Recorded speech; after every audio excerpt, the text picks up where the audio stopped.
Shalom. First and foremost, I want to give all praises, glory, and honor unto Yahweh, Bashmi Yahushai, Bashmi Chakadash. Double honors to the apostles, elders of great Muslim who rule well, and shalom to the elect. Okay, and pretty much, man, one of the recent bits in news is a statement made by Elon Musk. He's expecting the Neuralink brain C-hip to begin human trials in 6 months.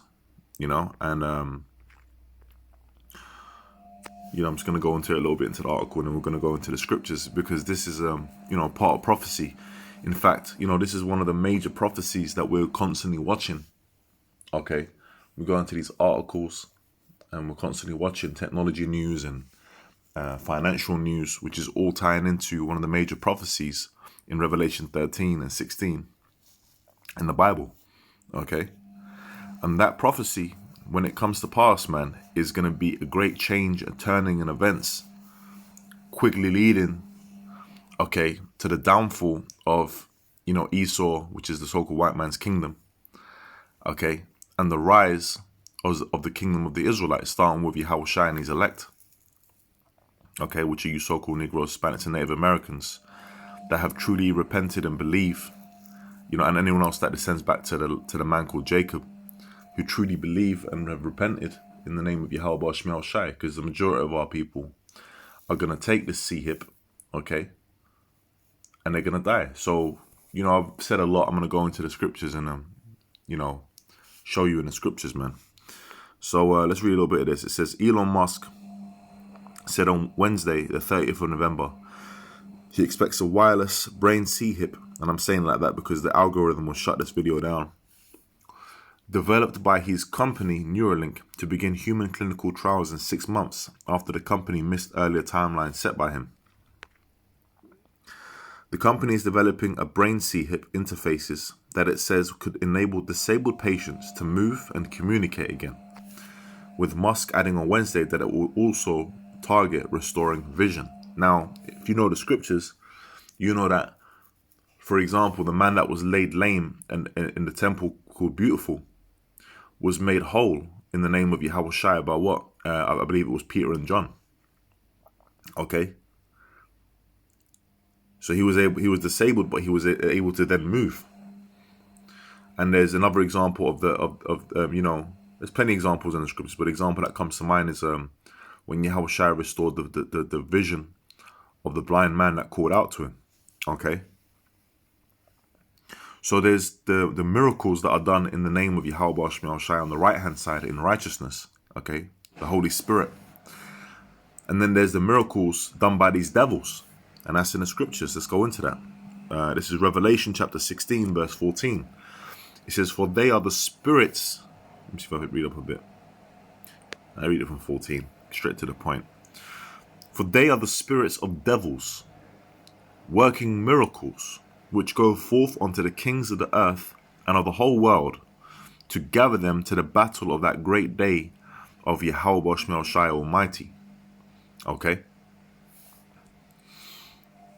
So, World War III, is we're currently leading up to it. We're kind of in the midst of it, but World War III ain't going to fully kick off, meaning what, those missiles, those nuclear warheads are not going to be shot, over there to the land of America. And this ain't going to turn into a full-scale battle until Revelation 13 and 16 comes to pass. Okay?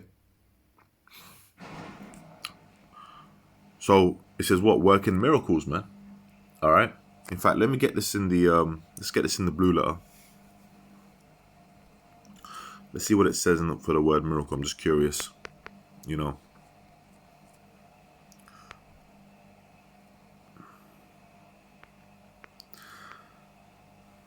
A sign, mark, or token, that by which a person or a thing is distinguished from others and is known.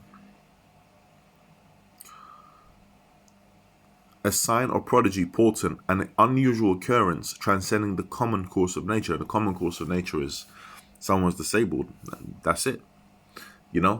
But to be able to attach a technological device to someone's spinal cord and to heal them, of an ailment, okay, is Esau's method. You know, his monster method of so-called healing people. You know, and that's how this devil wants to portray himself. Let's get a quick precept on that.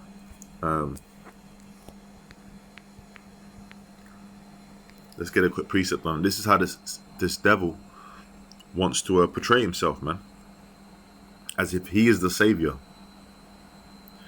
This is 2 Corinthians 11 and 14. And no marvel, for Satan himself is transformed into an angel of light. You know, that's why you got what's his name? David Rothschild, David D. They called him the plastic Jesus. The guy goes around and so-called wants to save the world of plastic, you know, plastiki and all that. But then again, these are the same people who secretly they own all the corporations that create these things in the first place. Okay, that funded the creation of these things in labs in the first place. There's a good show called History 101, and they got a whole episode. It's on Netflix, and they got a whole episode on plastics. You know. And, you know, when you look at plastic, you know, that's all gonna have to be burnt up anyway in the kingdom. But you got this thing that is just toxic. It ain't good for you, and it's just you know, they say you can't even destroy it for years and years. So they dump it into the bottom of the ocean and stuff like that.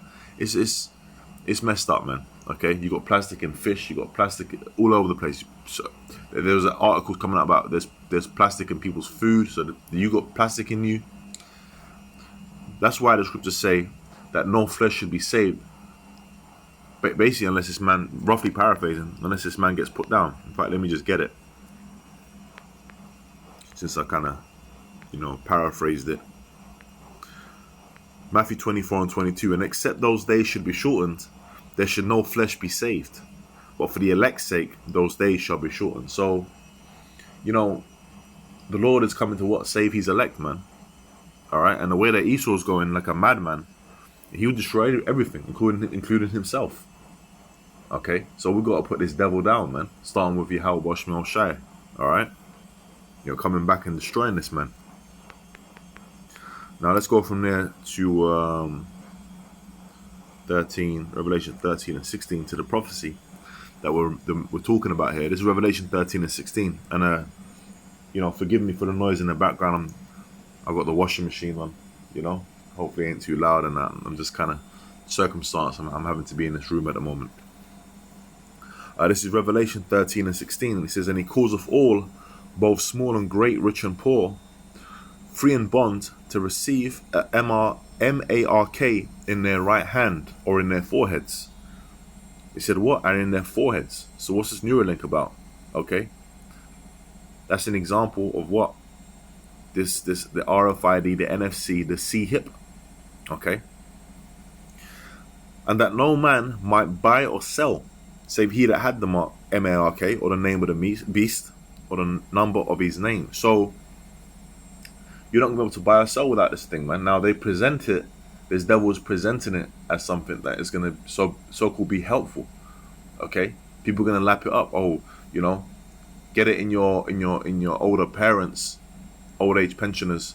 You know, you don't want them to get lost out there somewhere. Get it in your children. Okay. Oh, you got a dog and it's got it, right? So imagine that you can put it in your children. Okay, you don't want them to get lost. Okay.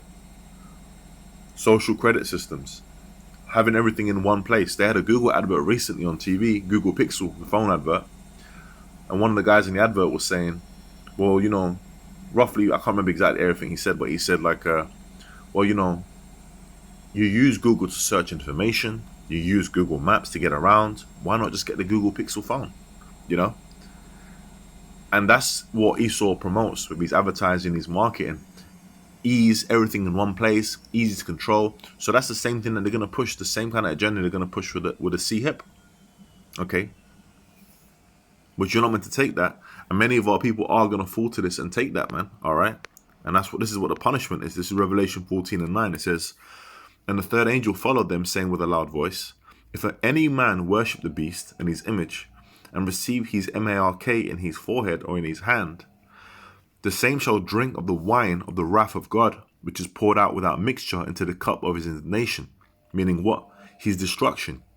And he shall be tormented with fire and brimstone, the missiles, okay, the second death, in the presence of the holy angels and in the presence of the Lamb. So pretty much, man, you're going to be caught up in that third nuclear war, man. Okay, you're going to be caught up in that fire.